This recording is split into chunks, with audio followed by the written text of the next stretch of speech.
What if I told you the very thing people praise you for might be the reason you're quietly losing yourself? Not because you're weak, not because you're a bad person, but because you've spent so much of your life making sure everyone else is okay that you've forgotten to ask if you are okay. If you've ever said, "It's fine," when it wasn't, if you've ever smiled while your heart was breaking, if you've ever helped everyone around you but felt like no one was there when you needed help, then this episode is for you. Because today we're talking about the hidden cost of always being nice. And by the end of this episode, you might never look at being nice the same way again. First, let's clear up one thing. Being kind is beautiful. The world needs kind people.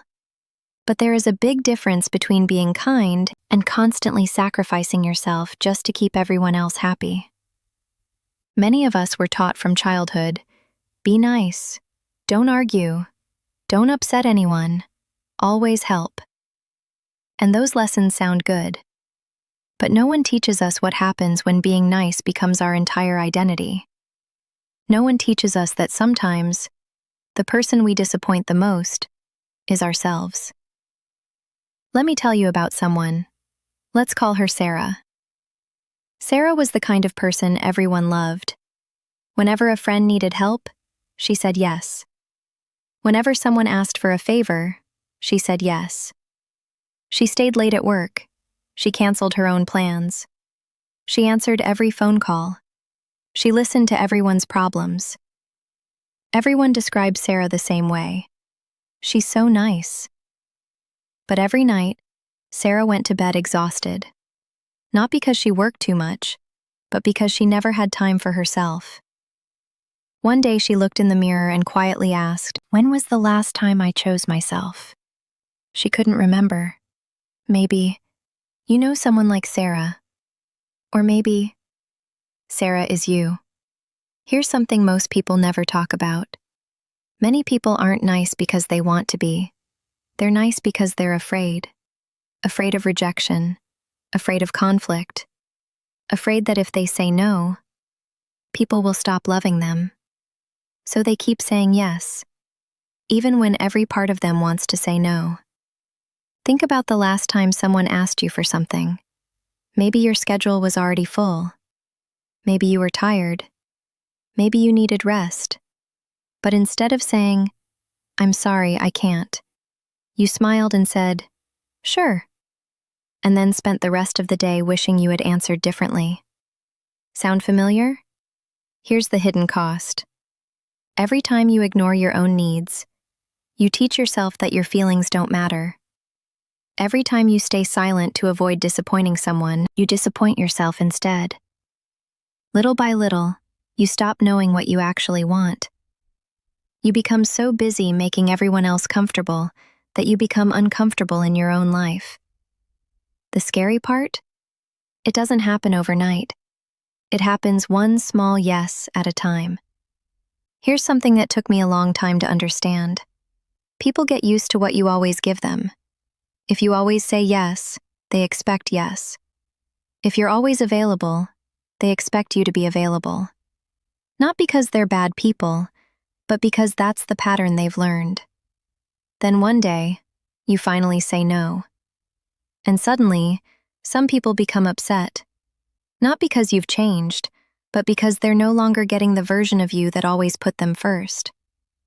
That moment can hurt. It can make you wonder, am I becoming selfish?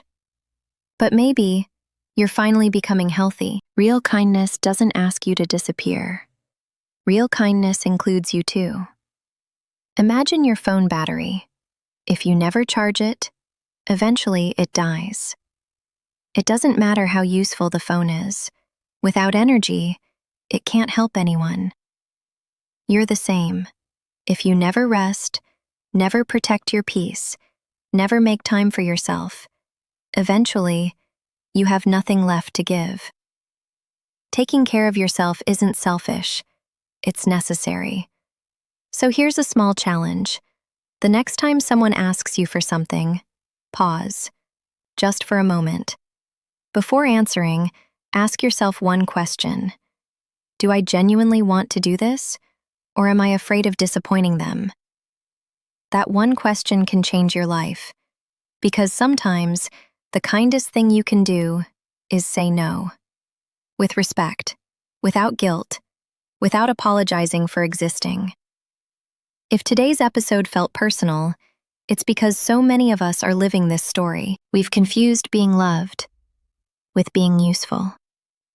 We've confused kindness with self-sacrifice.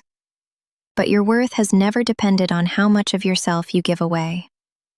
You deserve relationships where you don't have to earn love by exhausting yourself. You deserve peace. You deserve rest. And you deserve the freedom to say no without feeling guilty. So today, choose one small thing. Say no to something that drains you. Say yes to something that helps you grow. Because the goal isn't to stop being kind. The goal is to stop abandoning yourself in the name of kindness. Thank you for spending these moments with me. If this episode spoke to your heart, share it with someone who always puts everyone else first. You never know. It might be exactly what they need to hear today. Until next time, take care of others, but don't forget to take care of yourself.